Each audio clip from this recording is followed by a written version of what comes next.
Is now Democratic California Congressman Bera. It's good to see you, Congressman. See you, Leland. As always, thank you. Do you think scaring people about Trump, about Republicans, will work now when it didn't work in November? I think we ought to just sit still and, Trump's enacting his policies.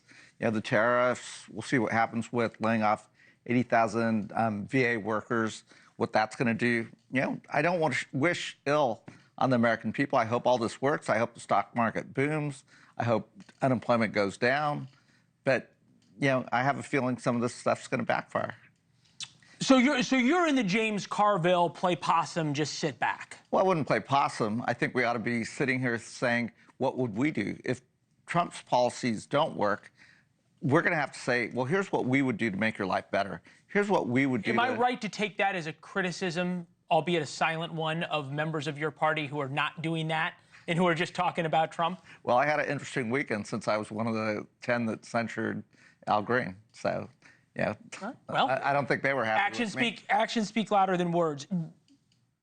I won't ask you to answer for all Democrats. I don't know if that's fair. Do you think you understand where common sense America is right now? Yeah, we lost this last election because we didn't talk about common sense things. We didn't talk about, lowering prices, making groceries more affordable, bringing energy prices down.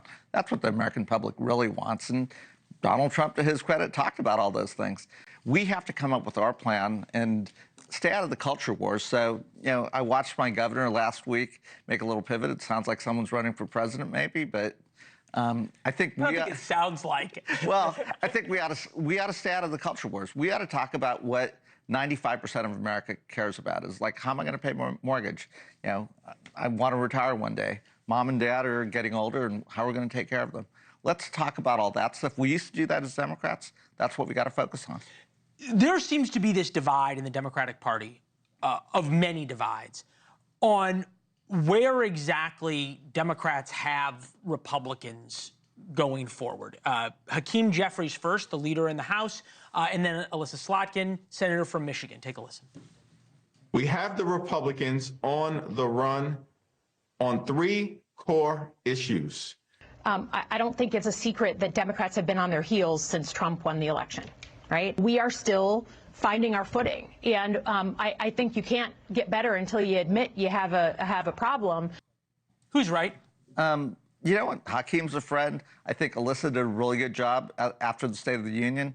I think we've got to just sit still, let Trump's policies play out, see how the American public reacts. Again, the stock market did not do well today. If a year from now it's at record highs, then I think you heard the open, right?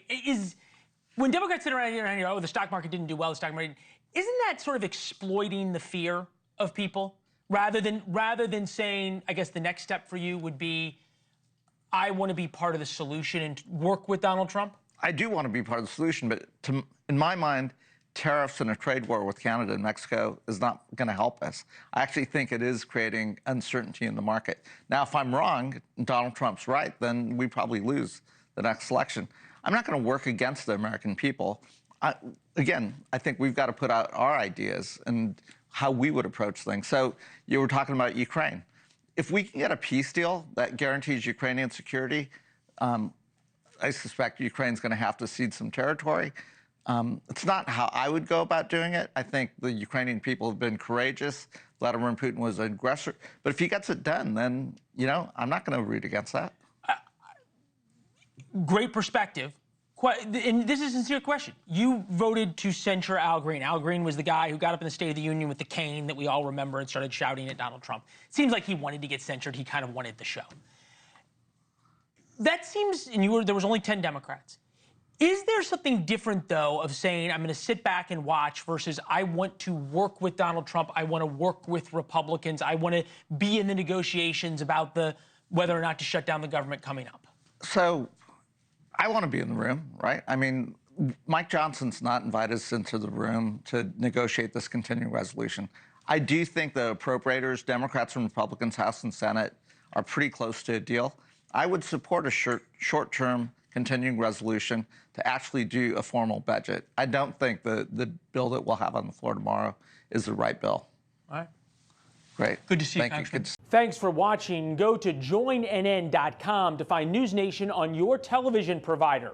And don't forget to click the red subscribe button below to get more of NewsNation's fact-driven, unbiased coverage.